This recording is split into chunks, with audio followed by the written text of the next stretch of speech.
now is Merijn, and Merijn Goris, CEO from Holland Dairy. He had worked with the Hennigan for 11 years, and now he has taken a giant leap and became CEO of Holland Dairy, which is contributing to food security to Ethiopia by bringing affordable, high quality dairy products.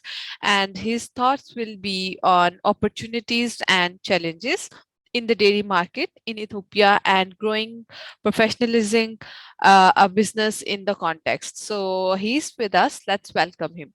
Hi, Marian, can you hear me? That's quick. Hi, how are you? I'm very good. How are you? I'm good too. Thank you so much for asking. And thank you so much for joining us and taking out your time from your busy schedule. Absolutely. And we are glad to have you. And I have introduced you already. So you can start your presentation now after sharing your screen. Okay, fantastic. That's so we're ahead of schedule, 15 minutes, right? Yes. Okay, good. So let me prepare myself then. Okay, sure. Hold on, so I can share my screen.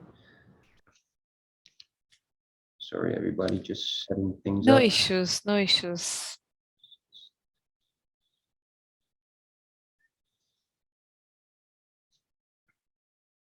I can perfectly see your slides. All right, so you also see the full screen now, right? Yeah. Can you go to the next slide for just for once? Yeah. This one? Yeah. All right. Just. Okay, great. So good luck. Stage is all yours now. Very good. All right, just diving into it at the moment. First of all, let's all hope that the internet connection works out, because TIA, this is Africa, and one day I have faster internet than back in the Netherlands with fiberglass, and the other day it's just going up and down all the time. So let's hope it stays stable, and otherwise I count on you to give me a quick heads up, and I can even switch networks. Thanks again for having me. So my name is Merijn Goris. I'm from the Netherlands and currently based in Addis Ababa as the CEO of Holland Dairy.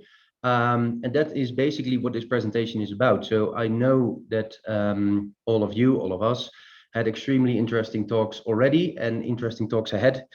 And mine is going to be very specific because I'm going to talk about the dairy market in Ethiopia. And even though some of you or many of you might not be directly involved with that specific segment here in this market, I hope at least I can give you some inspiration. And what I hope you take out of it is that, at least what I learned in Africa for the last time, is that there is always a creative solution. So if that's the takeout of my 30 minutes and my 2 cents, and you go home with that, then I did my job. Then other than that, I believe you have all the opportunity to pose me any questions during the presentation. I'll try to address them afterwards, or just hit me up, organizers, in case you want me to address a question in the meanwhile. So first of all, about me, like I said, my name is Merijn. This is me and my family at one of our events last weekend. So basically what I did is, after 11 years in Heineken, in several marketing and sales roles in the Netherlands, in Latin America, and in Africa as well, I picked up my family and I decided to change country, change industry, and also change roles. So from commerce to general management. So nothing was in my comfort zone. And yeah, amazing experience, but also quite some headaches. So I moved to the stables and to talk to farmers, and literally putting my feet in the mud, which I'm enjoying to the fullest. Yeah, leading a scale up, which is what we are in the African continent. Little bit about Ethiopia. So I'm not going into very detailed numbers. If you're interested, there's a lot of things you can look up about Ethiopia and its dairy market when it comes to specific numbers. Basically, Ethiopia is an extremely interesting country on a macroeconomic level and also on a dairy market level, because it has a huge economic growth rate over the past decade. It has turned out to become, I believe, the second economy in Africa after Nigeria, which of course says a lot. Extremely high population growth, also in urban locations, And when it comes to the dairy market, there's a relatively low per capita dairy consumption versus other Eastern African countries. For example, Kenya, the neighboring country, has a dairy intake that is estimated to be between 3 to 5 times higher. So it's also expected in that sense that the dairy intake in Ethiopia will increase. And there's also an increased focus on the dairy sector support by the authorities, increasing support in terms of subsidies for feed, increasing support in terms of knowledge, the ability for external investors, because as you might know or not, who knows, Ethiopia was a closed economy until not such a long time ago. And we're talking really, I think 20 years, maybe even less. So the economy is really opening up and yeah, providing a lot of opportunities for foreign investors like us. I'll tell a bit more about that in a bit. And other than that, yeah, it is still a very challenging environment as well, which we're going to talk about today. And I believe you also listened to a quick talk from Namibia, where I guess we share some of those challenges. To quickly continue, yeah, maybe, of course, Ethiopia has been in the news in the past 3 months, very heavy news, so to say. There's been a civil war.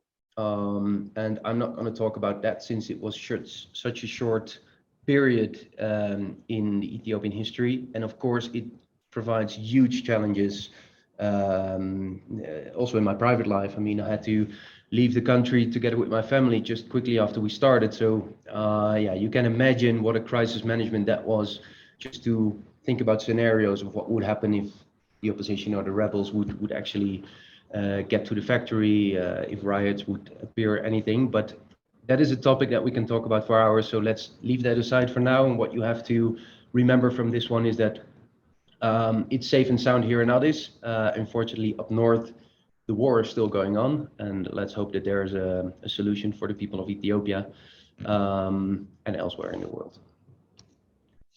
So quickly about Holland Dairy and who we are. So we were founded in 2008 by 2 Dutch entrepreneurs, hence Holland Dairy, and we are based in Debrecen, or Bishoftu, that's the second name, depending on the language you say. It's a small industrial town about an hour south of Addis Ababa, the capital. And who are we? We say we are Ethiopian by nationality and Dutch by technology. And this Dutch by technology is also endorsed by the fact that we are partly owned by an investment company in Amsterdam, based in Amsterdam, Goris Investments, and they only invest in sub-Saharan food processors. And then also partly owned with a minority share already by Friesland Campina, which is a huge plus for us because even though they are not fully actively engaged at the moment as a shareholder in the daily business, but we do get to rely on their knowledge when it comes to technology, when it comes to dairy quality, etc. We aim to be positive and upbeat, both within the company as well as externally in terms of our marketing. And we are always serious about and passionate about quality, as I hope you are. And of course, I think we all share one vision about the dairy industry, is that quality will always prevail. At least I hope we share that in this call. I can tell you that, and I will talk a bit more about it later on, that not everybody in Ethiopia shares that thought. And we are also made with real and natural ingredients. This is a plus and also a challenge in Ethiopia, but so we don't import any artificial flavors, don't add anything to our products. For example, we have a strawberry yogurt made with homegrown Ethiopian strawberries, just as an example. So of course we use that in our marketing, but we are also here, yeah, of course as an investor, but also to bring the country to the next level. And that is also why we exist. So continuing to the purpose. So we really believe that we exist to provide a healthy and positive future for Ethiopians and their families.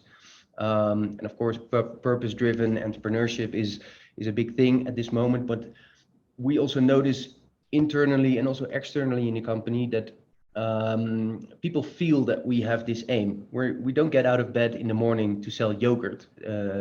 We get out of bed to provide quality fresh dairy products, and by that we enhance a healthy and positive future. We chip in, so to say. So that's also a bridge to our belief. We really believe that quality fresh dairy products should be accessible to all Ethiopians. And with that, our vision is to unlock the full potential of Ethiopia's hands, head, and heart. Some of you that might know a bit about Ethiopia might share the view with me that this country is, in terms of culture, it's already amazing. It's one of the oldest cultures, so to say, in the world. But it's also a land of huge opportunities. So with the hands, unlocking the potential of the hands of Ethiopia, we say we strive to develop a rich Ethiopian dairy sector. And the head, so what I firmly believe is that if you have the right type of food in the morning, and science backs this, then your performance in school, in education, in university, or in the office is just a lot better.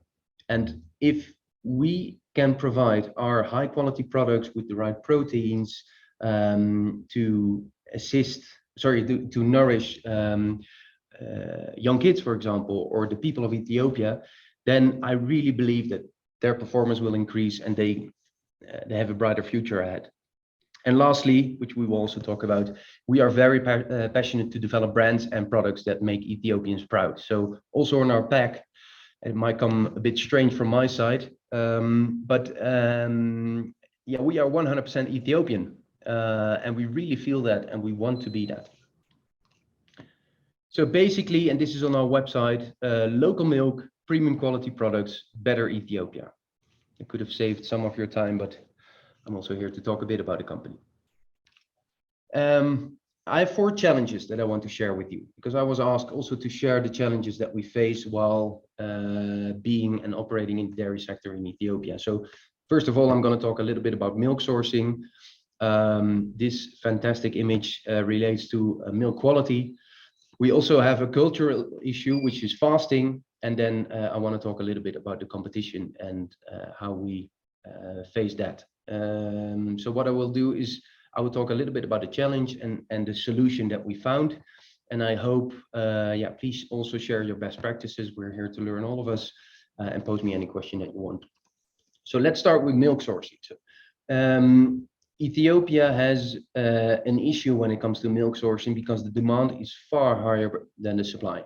And other than that, Ethiopia is huge. It's 2.5 the size of Spain. By accident, I looked it up the other day. So you can imagine the size of it. And it's very rural in the sense that you have one capital, but other than that, the population is very dispersed. So logistics around milk collection or milk delivery are really difficult.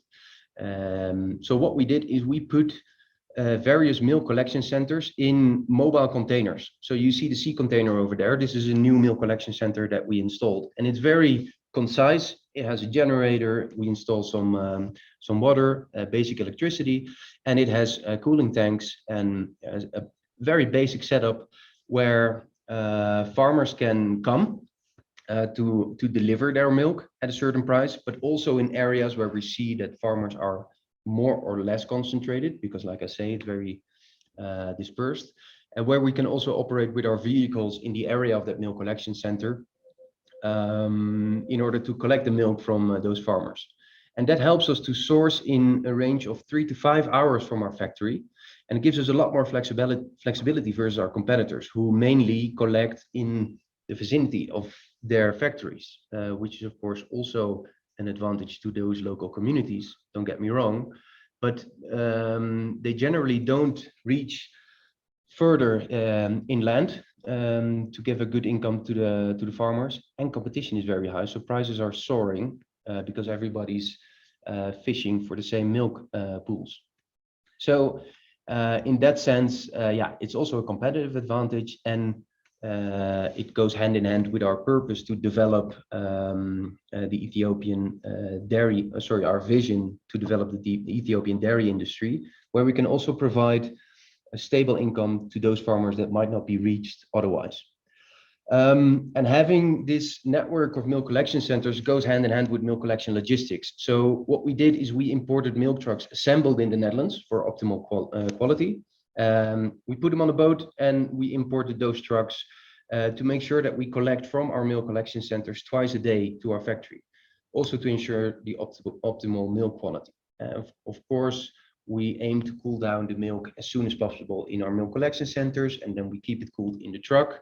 But being able to do so twice a day also helps the collection centers not to fill up, and also, yeah, helps us to do very frequent quality testing, which is, I think, the next challenge that we have. So talking about milk quality, quality is also an issue, as it might be all around the world, but especially, of course, in emerging markets. So what we see is that, for example, adulteration is already happening at a farmer level.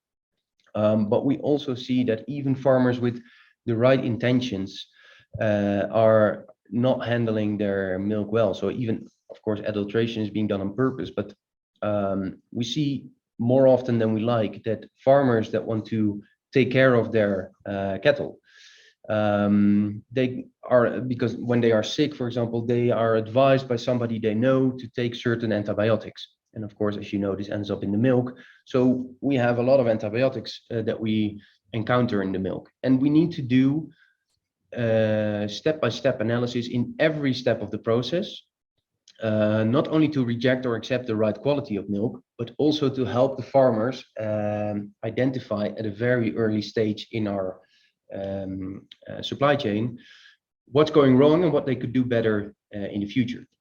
So just some solutions that we thought of in this, again, very rural industry. It still is, because we're talking about a lot of smallholder farmers here that have 5 to 6 cows on the side. You know, their main source of income might not be dairy, and that's why we really need to help them to focus on the well-being of their cows and the quality of their milk.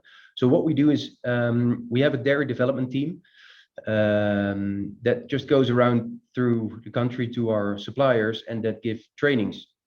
And we even have a veterinarian on our payroll that helps cutting the hoofs of cows, for example, or giving advice on what kind of feed to use.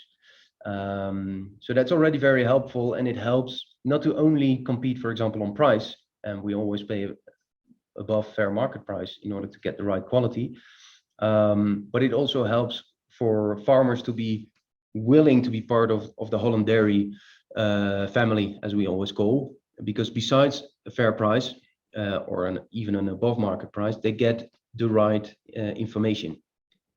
Also, we provide materials, and funnily enough, and maybe you share this, I don't know, but the main source of bacteria in the milk is the type of cans that are being used by farmers.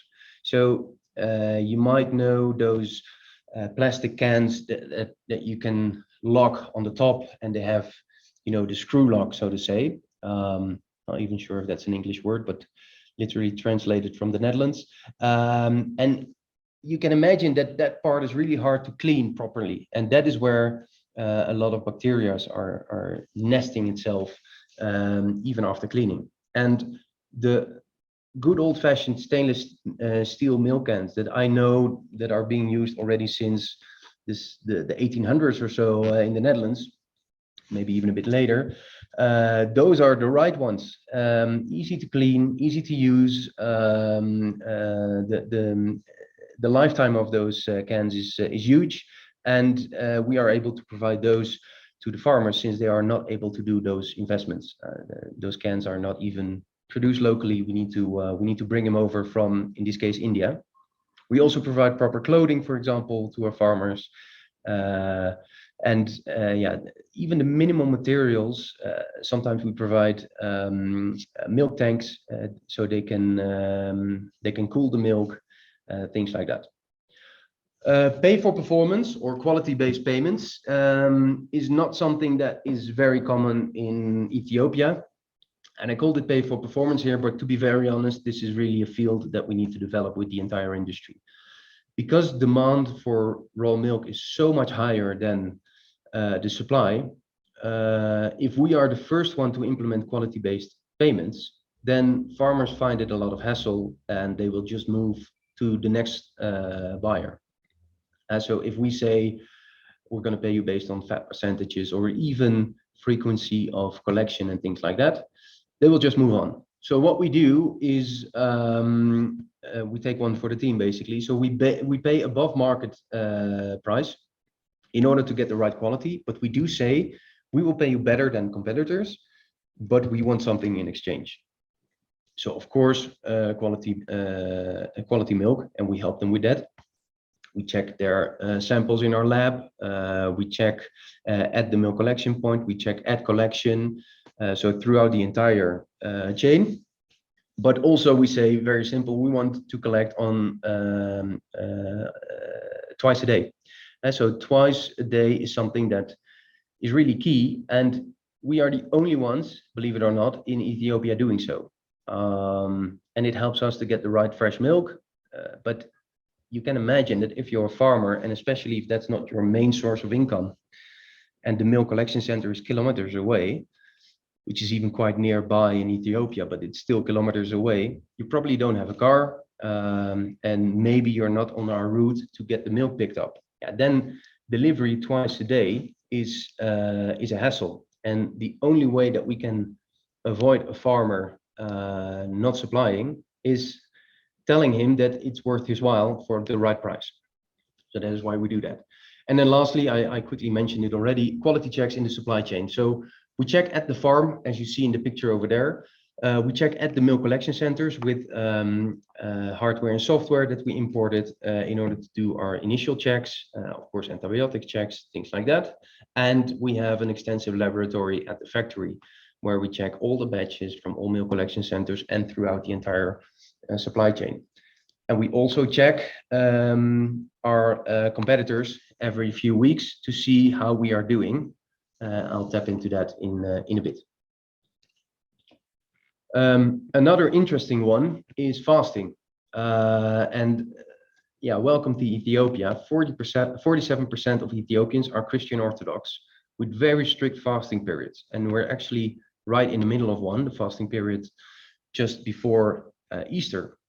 And during those fasting periods, people from Christian Orthodox religion, they go vegan. So no dairy products at all. They fully cut back.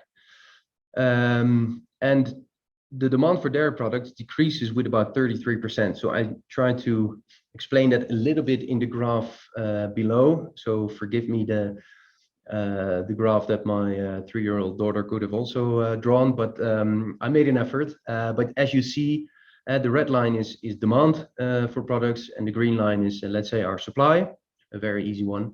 And demand quickly drops, and you see that our milk inflow stays stable. So we aim to keep it like that. Because after fasting periods is a lot harder to grow milk inflow. So even during fasting periods, we acquire new suppliers because our competitors say, it's fasting, I don't need your milk. We want to grow. So those are the times that we can grow from a business perspective. And as you remember, we aim to also provide a healthy income from farmers, for farmers, because we aim to develop the dairy industry. And with that, we provide a stable income even during times when the demand for dairy product is decreasing. So what's our solution? It's a very Dutch solution, but we decided to start producing Gouda cheese. It's in a very efficient way of processing the raw milk. So we basically use 10 liters of raw milk for 1 kg of Gouda cheese, and it can be stored until after the fasting periods.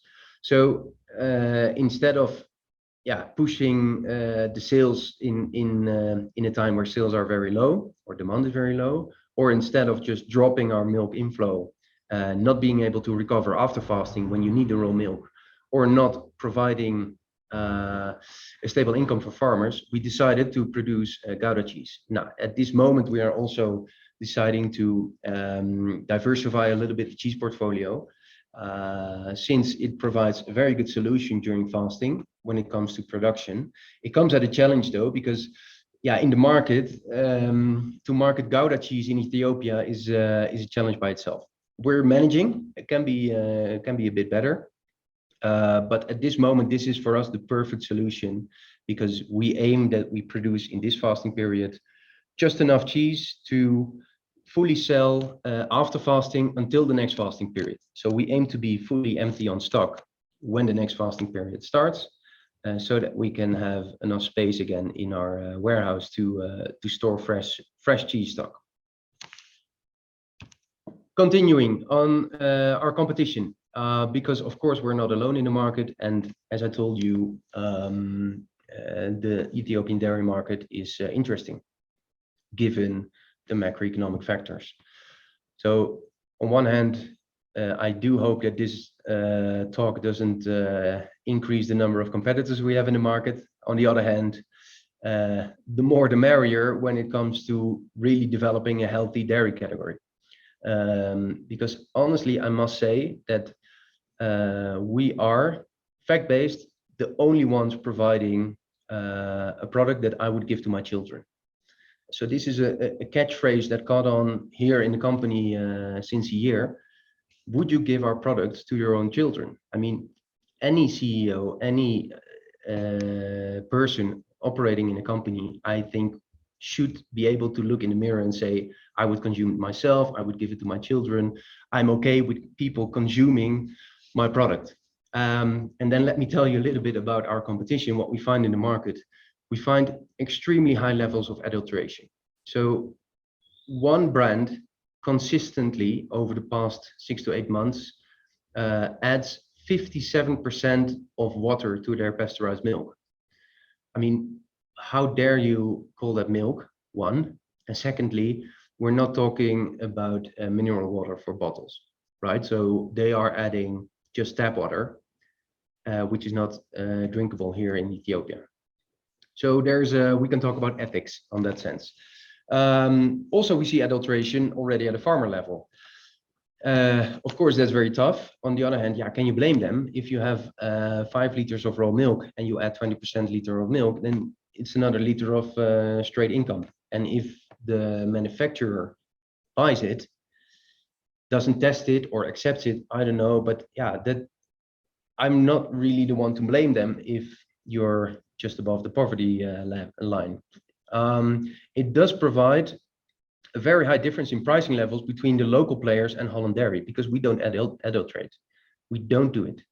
And we reject milk that is adulterated at a farmer's level. So if you compare 1 liter of pasteurized milk for us with the price of 1 liter of pasteurized milk from the competitor that adulterates at 57%, yeah, you can imagine either the difference in price levels or the difference in margins.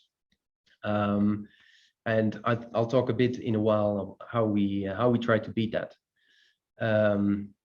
But first, secondly, let me talk about general food safety standards. Yeah, on the left, this picture is real. This is literally something that we found in our own lab from one of our competitors. And it's safe to say that food standards are often not followed by our competitors. And after that, even in the whole supply chain, you see that the product treatment by retailers or by distributors is also very bad. Some of them don't even have a fridge, and they do sell dairy products. If they do have a fridge, yeah, we see many times that people turn off their fridges at night in order to save costs. You can imagine what that does with your product. So also our sales force has the task to continuously track our own product quality, inform people on keeping their fridge on how to treat our product, at what level they need to keep their fridge, the temperature in their fridge. All of this in order to supply the right quality of products to the Ethiopian consumer. And talking about the competition and the consumer, what is our solution to them? Because by nature already and by the product quality that we have, we are by far the most expensive in the market when it comes to local players. And if you have that challenge, yeah, you might as well embrace it. So what we do is we market the hell out of our product. And especially, of course, it's not all up to me, but coming from Heineken, what I learned in the beer business is that there are many beer companies, more than we can count and more than we can think of. And basically, you could say that at least lager beer is a commodity because there is so much of them. But what I learned at Heineken is that really marketing your product, positioning it in the right segment of your consumers, and also make it a lifestyle product and create buzz around it, and not make it boring. It really helped us to also translate that premium image into our pricing, which we are forced to do because our pricing is premium by itself. Now, coming from the Netherlands, we have a lot of dairy because we have a huge dairy culture. And honestly, I always found it quite a dull category. There's not so much life around it, so to say, and to really make a yogurt a very lifestyle product. First of all, I enjoy it to the max, being a commercial guy, and second of all, it pays off. And especially in these kind of countries, I mean, we really also have to tell people that they can be proud of the products that Ethiopia provides them, and also the products that we produce are really part of a healthy diet and a healthy active lifestyle. So as you remember, we try to be positive and upbeat, and the products that we produce really fit into that, as I hope that is being radiated from these pictures as well. And just to finalize this part, as you remember, the third part of our vision is that we are really passionate to develop brands and products that make Ethiopians proud. Now, ever since about 40 months ago that we really actively started communicating and really marketing our product, we went on television, we went on radio. So we basically took a little bit of a beer approach. We've been aiming to really get into the hearts of the people and be part of the conversation. And I just wanted to share this picture with you because it made me laugh and it made me proud. Last Saturday, as you saw, I was with my family at one of our events. And this guy had our logo painted on his cheek. Yeah, and if we are able to do this, I mean, this is only one guy, but if we are really able to be part of the childhood of kids, you know, I'm sure all of you have memories of brands that you used to consume in your childhood. And if we are able to do that, yeah, that will make me incredibly proud, first of all, because it would help us, yeah, continuously be part of the life of Ethiopians, not only being a brand they like, but really being a valuable nutrition to them. And yeah, let's hope that with this guy, we see many more kids and maybe even some parents with our logo on their cheeks as we go on developing in the Ethiopian market. I really hope, like I said, that your takeaway from my talk is some inspiration, maybe a laugh. I hope you like our story, most of all. And I do hope that, like I said, we experience many challenges, and I have 20 more for you. But if you encounter at any point something in your supply chain or in your commerce or whatsoever, just think of it that there are other countries and other people with the same challenges, and you'll find a way. Because what I found is that dairy is amazingly interesting, from the sourcing up to the supply chain, manufacturing, and also commerce. So it's not so dull as I thought it would be. Are there any questions?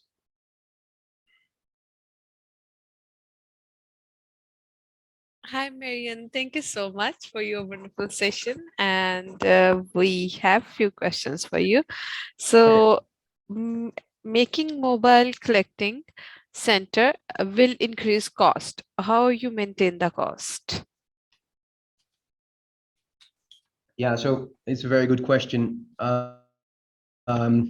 It's a bit twofold, I would say. So one is we decrease a little bit of our costs following the fact that we can collect the milk at a further range than our competitors.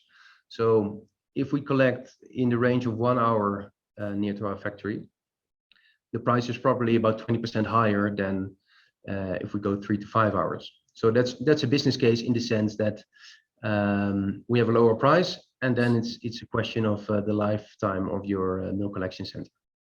Other than that, because I said it's twofold, yeah, we can also incur some in our premium pricing, because we also, besides quality, we also tell people that we are trying to help the Ethiopian dairy industry, and that story resonates. Okay, great. Okay, so we see the opportunities in Ethiopia, but how you maintain quality consistency in rural areas? Yeah, we go back and forth.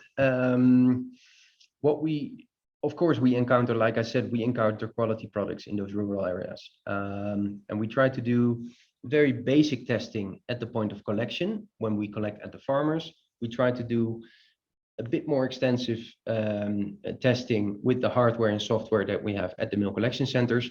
And then we always keep the batches separated, and we do very extensive testing in our factory, in our lab, where we test every batch from every milk collection point, from every evening or morning.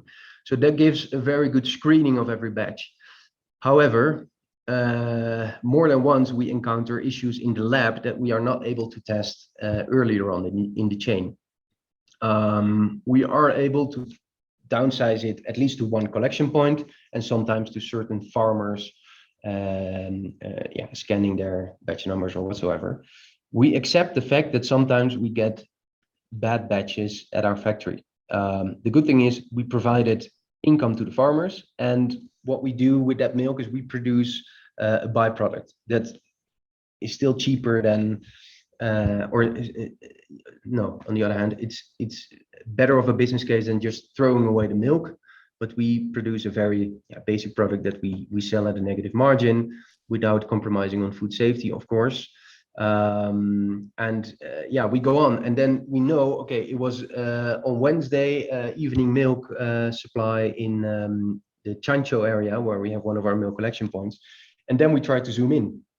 If it happens the next day, we know already at a milk collection point that the day before we had an issue. We try to zoom in on all the farmers, and like that we try to really get to the guy or lady, by the way, that provides us with the bad milk, and we know it's not necessarily on purpose. And then we try to train them, we try to explain them, and after three times bad milk means we cut the supply, because then we try to we have tried to improve you, we have tried to train you. We're not an NGO.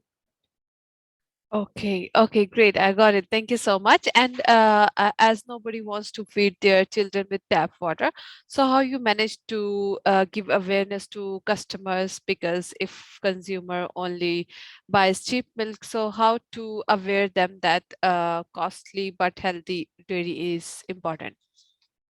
Yeah, good one. So what, again, I take a lot of learnings at Heineken. They drilled me never to speak ill of your competitors, because you don't know the details. Of course, many times when I see those results, I'm really dying to communicate to the Ethiopian consumers, know what you're consuming, and know that this guy or this guy or this company is really, really providing you with a bad product. But we try to really talk about our own quality. We try to communicate that we don't adulterate milk, and we try to communicate about the advantages of dairy. And when we talk about our own product and our premium quality or superior quality in the market, we believe that people understand this. What you shouldn't underestimate is that more and more people, especially in the capital, have their vision outwards. So they are increasingly looking at international brands. They are increasingly gaining knowledge on what they are actually consuming.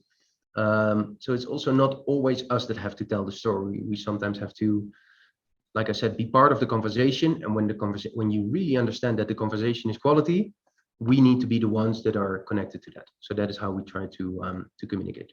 Okay, great. So thank you so much for your wonderful session and for answering all of our questions. And it was really Sure. very interesting session.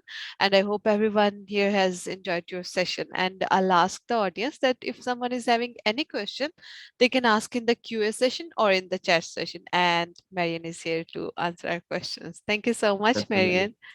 Thank you very much. Have a great day. Stay safe. You too. Thank you. Thank you. Bye.